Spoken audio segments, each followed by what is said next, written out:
Hello and welcome to Strange Stuff. My name is Andy. And I'm Mark.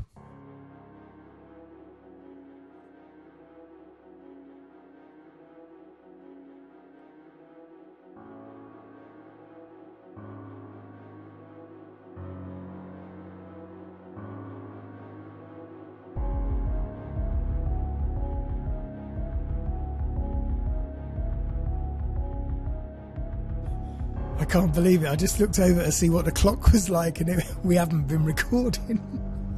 You are such a numbskull. And yeah, I wasn't expecting your call so early.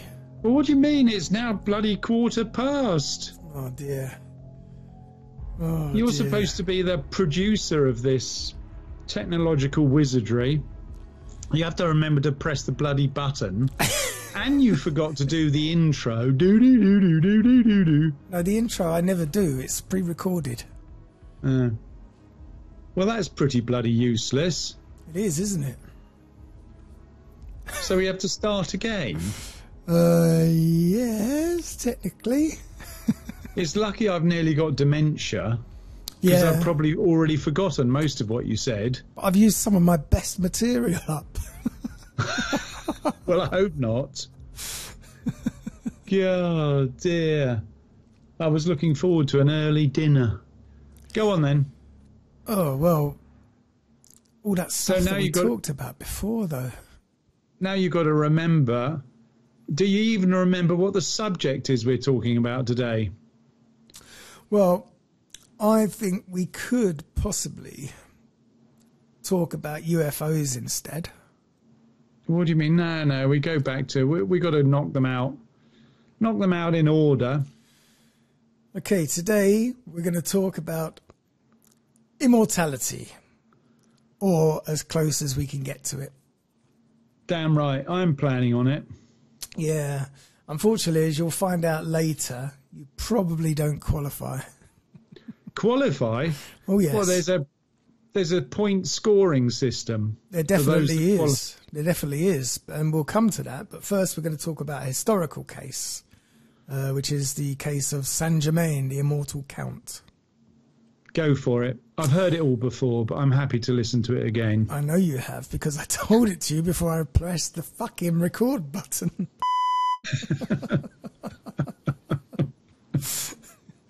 Okay. Is it possible for a person to live forever? Yes. Obviously, because we know one. This is what some people are claiming about a historical figure known as Count Saint-Germain, or Count de Saint-Germain. His origins are still not crystal clear. Some records... He sounds French. Definitely. Some records date his birth to the late 1600s, although some believe that his... Reformation. Thank you. Although some believe that his longevity reaches back to the time of Christ. That's a big difference, isn't it? Either you're It's born about in the 1600s 1500 or years. 1600 years earlier. Yeah, exactly. All right. He has appeared many times throughout history, even as recently as the 1970s, always appearing to be about 45 years old. Now, he was known by many of the most famous figures of European history, including Casanova, the love machine. Casanova, was it a real person? Yes, he was indeed. And he was a legendary lover. Well, how do you know that? He's my ancestor. Yeah. Runs in Yeah. the family, sweetie. Yes. Yeah. Oh, yeah. Yeah, exactly. I'm sure. Yeah. Sorry, we digress. We were Okay. talking about this bloke who couldn't be sure if he was born in the 1600s or the time of Christ. But anyway, he was So- a mate of Casanova. A mate of Casanova's, Madame de Pompadour. Who is... She was a famous Madame, French chick.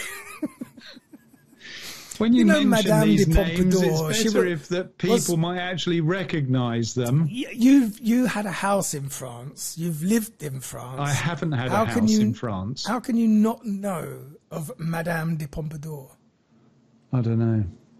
If you'd said Madame Pompidou, then I would have got right on the case. That's probably the same person.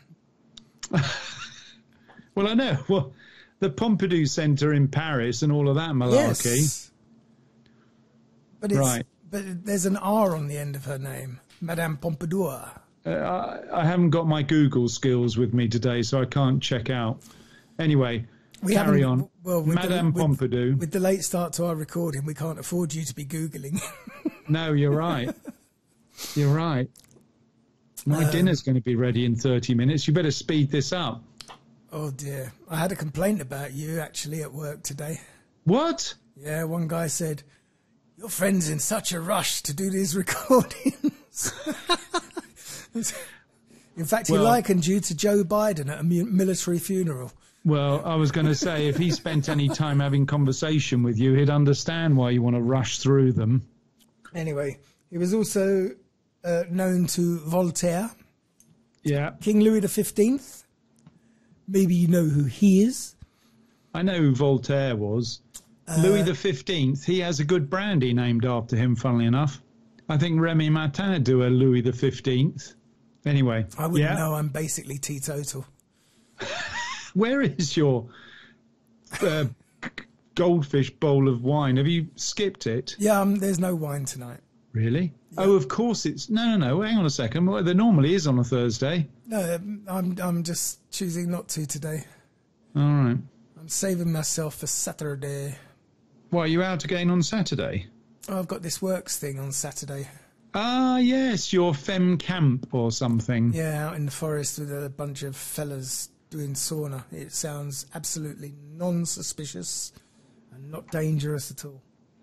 I don't think it's suspicious, but it might be a bit dangerous. Drinking in sauna is never a good idea, and they love it here. I probably won't actually be drinking because it looks like I'm going to have to drive myself, so... Oh, really? It should Hannah's be not available. No. Yeah. Anyway, also known to Catherine the Great, Anton Mesmer, who is the man credited with inventing hypnotism, George Washington, and others. You forgot the mesmerising reference. That was the only interesting element of that whole long list of people I barely knew. That comes a little bit later. Oh, I see. I've jumped the gun. I've spoiled it, have you? Well, no, you've spoiled it. Have I? Is what you meant to say. I've spoiled it. Have I? I'll just dub that in for you. He's also been linked to a number of occult movements and conspiracy theories. Well, that's why he's a mate of yours. The date of his birth is technically unknown, but most people reckon he was born in the late 1690s. He would be taking his vaccine, I can tell you that. He would probably be inventing it and selling it to you.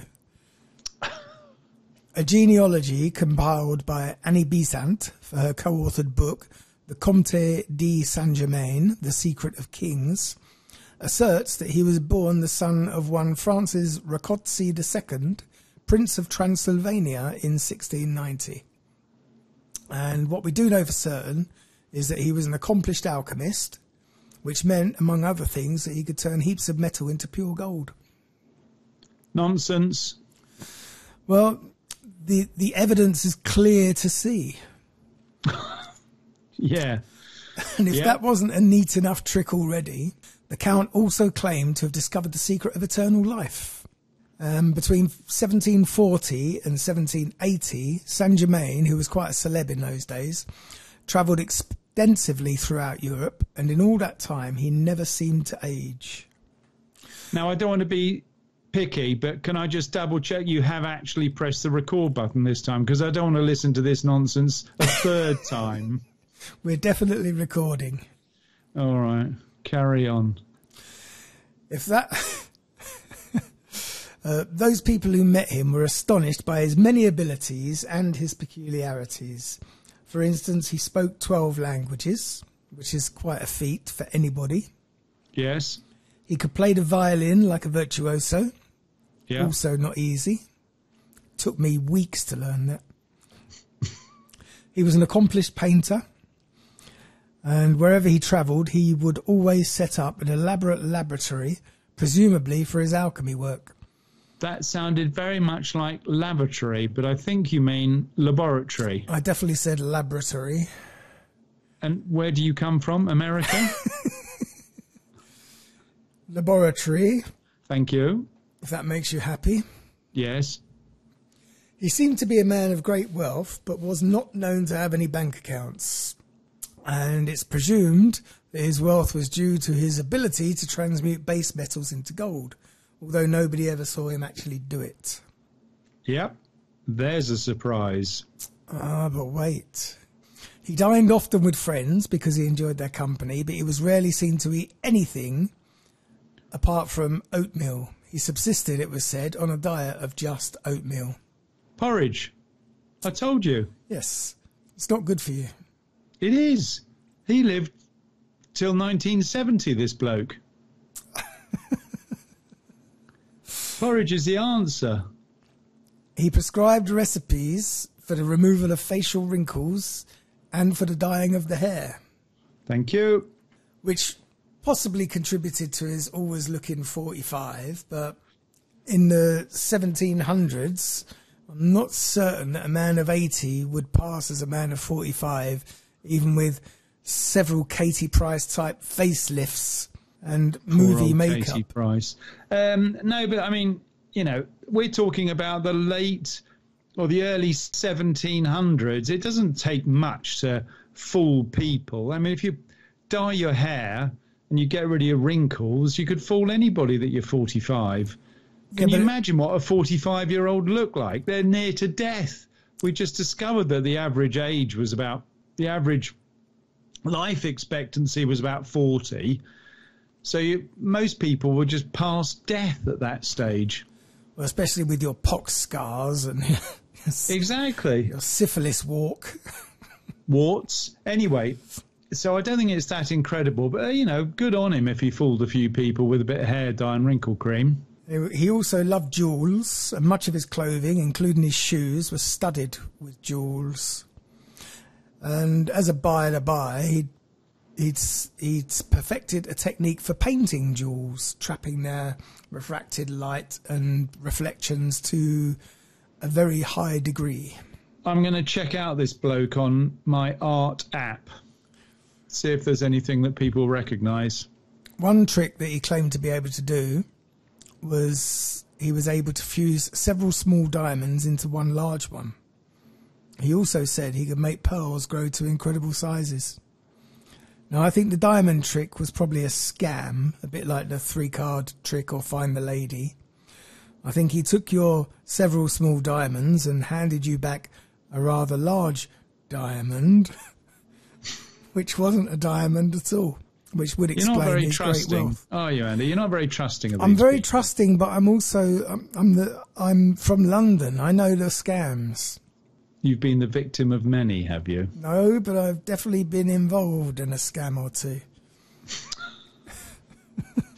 I know someone what's done it, as it were. Oh, yeah. And this was 1700s. You weren't around in the 1700s. You're not going to How do you come know? out later. Exactly. This is what I'm worried about. You're going to come out at the end of this podcast and say, "Dun-dun-dun-dun, I was actually born." I am. There you go. I was born in 1790. No, that's not going to happen, unfortunately. You share a name with Prince Andrew. Do you realise that? That's about all we share. I was going to say I wouldn't want to share anything with him. I don't know what drew me down that I have avenue no of idea conversation. what But rabbit hole you're jumping down right now.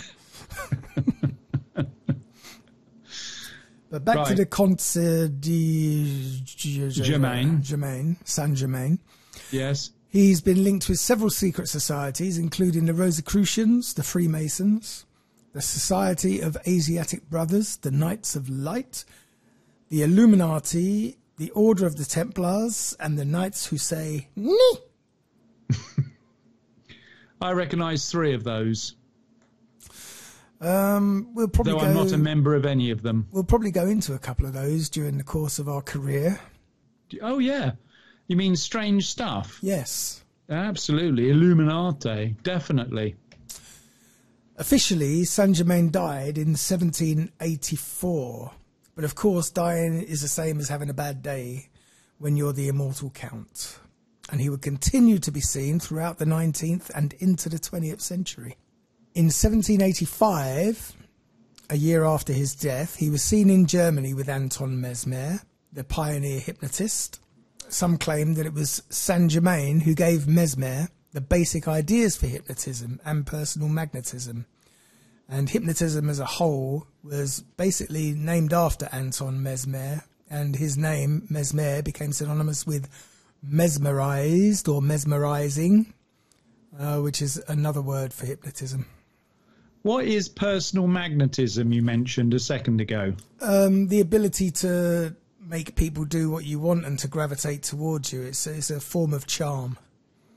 Really? Yeah, it's a personality trait. Really? Yeah, personal magnetism. It's like animal magnetism. It's like if you walk into someone's house and they say, be careful of the dog, he's a bit nippy, and the dog just comes up wagging his tail and pretends you're its best friend because you have animal magnetism. It's the same thing with personal magnetism. All right, what's the opposite of magnetism, which I think you've got lots of? Repellent. Oh, dear. Right, carry on. The official records of Freemasonry show that they chose Saint-Germain as their representative for a convention in 1785, a year after his death. Now, showing up for that was a good trick. After the taking of the Bastille in the French Revolution in 1789, the Comtesse d'Adhémar said she had a lengthy conversation with Count de Saint-Germain, and he allegedly told her of France's immediate future as if he knew what was to come. In 1821, she wrote, "I have seen Saint-Germain again, each time to my amazement. I saw him when the Queen, Antoinette, was murdered. On the day following the death of the Duc d'Aine in January 1815, and on the eve of the murder of the Duc de Berry. The last time she saw him was in 1821, and each time he looked to be no older than a man in his mid-40s.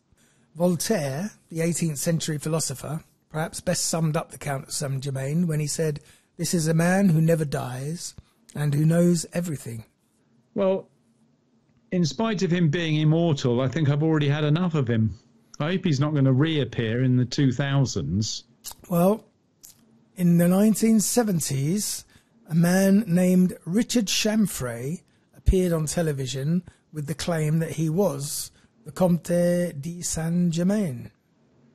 And he supposedly changed lead into gold on TV. All right, good man. Chamfray actually committed suicide in Saint-Tropez in 1983, but claims have been made that no body was discovered, just a suicide note. Do-do-do-do-do-do-do. You almost had it right. And now, a word from our sponsors.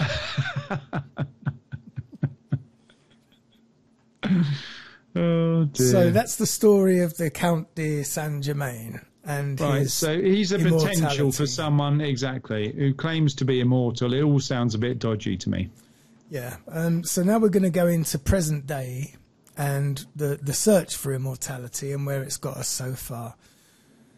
There is a foundation called the SENS Research Foundation, which is very noble in its aims, which is to develop, promote and ensure widespread access to therapies that cure, prevent diseases and the disabilities of aging by comprehensively repairing the damage that builds up in our bodies over time. Is it based in America? It sounds a little bit as if it came from Florida. The founder of the SENS Research Foundation is an Englishman. Right. He was educated in Harrow and Cambridge. Oh, God. And he is a chap called Aubrey de Grey. All right. And he is best known as a longevity researcher. He's best known for his statement that the first human to live to be 1,000 years old is already alive. Good. Well, his Harrow private school, public school education and Cambridge obviously did him the world of good, clearly. He went to the same school as you, Mark. No, he didn't. I didn't go to public school. I went to a good Catholic school. Told you before. And I certainly didn't go to Cambridge. So this bloke is alive, is he? Aubrey de Grey? Yeah. Yes, he's very much alive. He's younger than us. And he reckons that today there is a person alive that is possibly going to be able to live till they're 1,000. His claim is that the research of his foundation is 25 years away from reversing the aging process, maybe less. Yeah, I think he might be looking for funding, this fellow. Let me tell you about his funding. Why, you know who funds him, do you? I certainly know some of his funding. Donald Trump. Well, not Donald Trump. He certainly has amongst his donors some of the wealthiest people on the planet. All right. It wasn't too long ago. They did what they called a pulse chain airdrop. And this was funded, a chap called Richard Hart. I don't know if you know who Richard Hart is. I thought he was an English comedy actor. Richard Hart is a blockchain millionaire, a billionaire rather, who basically linked his cryptocurrency to donations for the SENS Foundation. And in less than a week, they raised $27 million from people donating and getting in exchange a little bit of free Bitcoin. All right. But what sort of research is he doing? It's very, very complicated. Well, try and explain it to me. Well, it comes in very, very different ways. They have research into what they call SRF, which is focused on damage repair approach to the treating of the diseases of aging. I think it's all a scam. I don't think you've got to read it. It's just nonsense. He's looking for funding. What did he study at Harrow? History of art or something at Cambridge, obviously. He did a PhD in scamology. Exactly. De Grey has mapped out his course in such detail that he believes, as I say, it's possible for his objectives to be achieved in a period of 25 years or less. Yeah. Good man. Now, De Grey has never stationed himself in a lab because he's not qualified in human biology. They'd laugh him out. Anyway, yeah. He makes no pretensions at being anything other than what he is, which is a computer scientist who's taught himself natural science. Right, yeah. So he's not qualified in any way. Okay, but... Here's the but. De Grey has been convinced since childhood that aging is something we need to fix. And having become interested in biology after marrying a geneticist in 1991... he began reading texts and he autodidacted these texts until he had mastered the subject. And the more he learned, the more he became convinced that the postponement of death was a problem that could very well have real solutions. Now, I don't know what you know about autodidactation. I don't know anything about it. I've got absolutely no interest. Can you imagine living until you're 150? Well, no, go beyond that. I mean, the thing is... Or 200. What's the point? Well, the thing is, if your body doesn't age and your mind is still sharp, then that's all well and good. But so the thing is, even if his research becomes like reality, this won't be available for the likes of you and me on the National Health Service. It will be available to his billionaire friends who've got the wherewithal and the means to live for 200, 300, 400 years. Because what are you going to do? Are you going to keep going to work when you're 182? Well, that's exactly the point I was going to make. Who's interested in this nonsense? Well, I'll tell you who's interested. It's all these fluffy billionaires who've suddenly realised they've got more money than they know what to do with in 70 lifetimes, and they want to be around to spend it because they're shit scared of what's going to happen to them now. They've got too much to protect. They think they own the world, but they know that death will claim them. They want to own the world and be here to see it. Well, it's a great scam if you think about it. It's just I have absolutely no desire. And I've had a good life. As I say, you probably won't be offered one of the golden tickets. I wouldn't call it a golden ticket. I mean, they're already wasting their money going into space. Yeah, what is all that about? I mean, seriously, they've got so much money, they don't know how to spend it, and they think, I know, I'd like to go into space. What for? It's a good question. It's just a load of nonsense. These people need literally a good clap around the head. I think we missed a great chance to get rid of them all with a couple of homing missiles. Oh.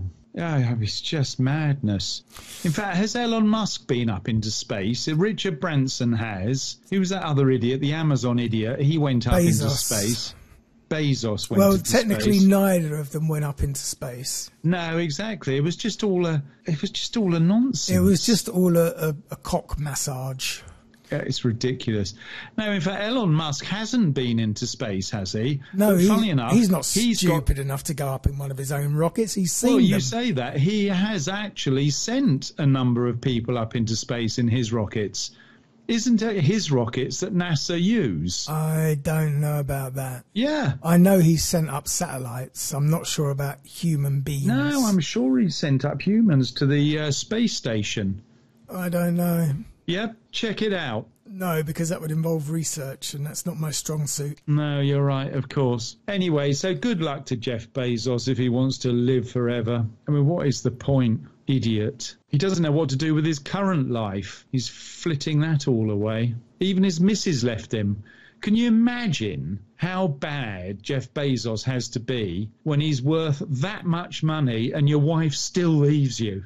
Yeah, but she's it's not the same stupid. As Bill Gates. She's not stupid. She got half. Well, no, but whatever. And I believe she already holds the record for being the most philanthropic person in the world. She's given billions away. Yes, exactly. At least she has some idea of the value of money and what it can do.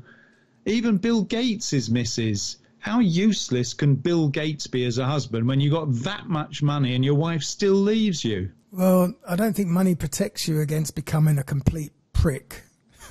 Well, no, clearly. In fact, I think that is the danger of what too much money does. It makes people into complete arses. Anyway. I would like to have the opportunity to become a complete arse. You'd be the worst. You would be the absolute worst if you ever came into money. I certainly would be. There's no two ways about it. That would be a nightmare. Yes, when I own the world. Indeed. So anyway, this Audrey fellow who went to Harrow and Cambridge, obviously a waster from the word go, the poor fellow. Aubrey de Grey. I mean, he looks like a cat weasel. Have you seen him? Oh, there's a picture of him I'm looking at right now. How old is he now? He's 41. Right, yeah. Strangely and sadly, the only half-decent one of these billionaire types was Jobs, and he did pop his clogs at 50-something. Steve Jobs, yeah. I think he was 50. Was he 51? He was a relatively young billionaire. Yeah, and he sounded like a far more decent bloke than these idiots Amazon. Oh, he was a prick. Was he? Oh, yeah. Have you never seen the film? No. Oh, don't tell me that. No, you should watch the film. It's actually really interesting. Yeah, but did he mistreat people? Yep. Oh, God, did he really? Of course he did. How do you think you get to the top of any profession? It's not by being nice to people. It's by stepping on them. No, but everybody talked about his humility. Is that nonsense? What? Nobody spoke about his humility. Ask the wife that he beat the shit out of. What? Oh, God. Really? He was very humble while he was kicking me in the face while I was 8 months pregnant. That's not so good. He denied his daughter right up until the time she left college. What, he denied he had a daughter? He refused to acknowledge her. He was a prick. All right. So he was absolutely qualified to become a billionaire. All right. So there you go. Talking of pricks, Aubrey de Grey is no longer the CEO of Sen's Research Foundation. Right. He is at the moment battling legal action. He's being accused of being a sexual predator. No. Have you made that up? No. Oh, you can't make it up. Well, you can, but no. Really? A young lady called Celine Haliua, who received research funding from de Grey's Sen's Research Foundation, and she put out a blog post entitled "Aubrey de Grey is a sexual predator." There was another young lady, Laura Deming, who was the founder of Life Extension VC Shop, the Longevity Fund, and she set out separate allegations against de Grey in her own blog. She wrote, "I had one bad experience with him when I was 17. He told me in writing that he had an adventurous love life and that it always felt quite jarring not to let conversations with me stray into that direction, given that he could treat me as an equal on every other level. And he sent this from his work email, and he'd known her since she was 14. Oh, God. And it's his missus that is actually the genetic scientist. I don't know if he's still married. I can't imagine. At the time, Deming said she wrote it off as a mistake. However, in the past few months, she said, Deming has come to believe that her experience is part of a serial pattern that he's enacted with women over whom he's been in a position of power. Oh, good. The accusations made by Halua sent her on a dinner at which she was sat next to de Grey by a Sens executive, and she was told to keep him entertained. Aubrey funneled me with alcohol, she says, and hit on me the entire night. He told me that I was a glorious woman, and that as a glorious woman, I had a responsibility to have sex with him and the Sens donors in attendance so they would give money to him. He sounds like a right card, that one. I was wondering what was going to come out of your mouth when you said "k." These people, I mean, you know, you talk about these strange topics that we go through every week. There's nothing more strange than how sort of society tolerates these complete tossers. How do they get by? But they don't just tolerate them. People like Boris Johnson. They don't just tolerate them, they reward them. I mean, if you look at the news today, they're talking about giving Cressida Dick a 2-year extension on her commissionership of the Metropolitan Police. No, you're based in on spite fucking of what? Everything. I know. Based on that what? is what is really strange. I'll tell you, that really is. I mean, all of them. Why are they tolerated? They're not just tolerated, they're rewarded. They're rewarded for incompetence, crime and failure. Yeah. Everyone in the fucking cabinet of the British government is a criminal, a failure, an idiot or just an arse kisser. Talking of which, I think he qualifies for all of those. That Education Minister, Gavin Williamson. Oh, God, he's not long for... He can't be long. Do you know what he used to do before he went into politics? Sold fireplaces, didn't he? Yes, he sold fireplaces. But he was shit at that as well. Yes. Can you imagine? Do you know what he did? Do you know what he was in the papers? Welcome to the cabinet. Do you know what he was in the papers for today? He mixed up Mark Rushford and some rugby player. They both happened to be black. Yeah. And he got confused. But what's worse is he just had a conversation with the fellow. Well, it's not like he got them mixed up. He had spoken to the fellow. The thing is, the rugby player was responsible for supplying hundreds, if not thousands, of laptops to needy kids during the lockdown. Yeah. And as Secretary for Education, you would think that he'd have some idea who the fucker was. I know. It's just unbelievable. These people, all you need to do is brown nose Boris Johnson and you suddenly become a minister in the British government. It's just a joke. And all your friends suddenly become PPE providers. That's right. Whether they run a pub or a bakery, they suddenly get £15 million worth of contracts to supply Chinese paper masks. You're right. I'll tell you what, I think we should ban this research into longevity because most of these people should have shorter lives, not longer. Well, happily, most of them will, because quite obviously their billions doesn't bring them happiness. No, I wouldn't wish that. I don't know her personally, but I suspect that Boris Johnson's new missus, that's a handful and a half.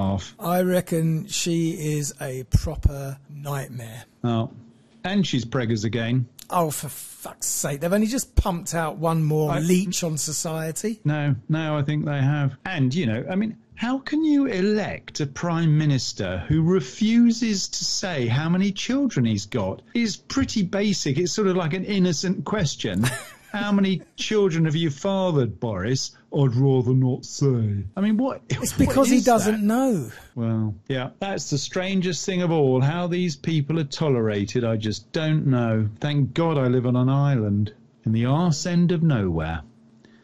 Anyway, we digress. Is there a climax to this story or even a point? There's not much point to any of our stories. No, that's true. It's just you can keep your longevity is all I'm saying. It's just an insight into would we want to live forever and what the hell would we do after work every day? I think we should ask our listenership. Is that a word? Yes. Ask our listenership how many of them the two of them, Probably half. Would like to live forever. Probably half, which will leave us in an awkward position because we can't really do a poll of two. No. I mean, it's sort of an interesting topic. I thought you were going to talk about I was going to pick the Americans. I'm sure there are other nationalities who are into cryogenics. I thought that was what you were going to head towards. I don't think there's much strange about cryogenics. I think that's just complete crazyhood. Anyway, no interest. Thank you. Oh, dear. Look, we've been going for an hour and 15 minutes. Well, technically an hour. Oh, you're right. I hope you can get your editing skills together. Well, I hope we can make sense of this. And in the meantime, I hope it was interesting, or it will be interesting by the time I've finished with it. That's going to be a bit of a challenge this week, I think it will. Yeah. But, thanks for listening, if you did listen. Yeah. Don't forget to join us next time. And you can follow us on www.strangestuffpodcast.com. Follow us on Instagram at Strange Stuff Podcast, on Twitter at Strange Stuff Podcast, or send us an email with any requests or suggestions to strangestuffpodcast@gmail.com. Excellent. Good job. And until next week, we'll see you again. Yeah. And, sorry. And I'll see you for lunch tomorrow. Oh, yeah. Don't forget if you're lunch. Lucky. Yeah. Sorry, I've got to check what time.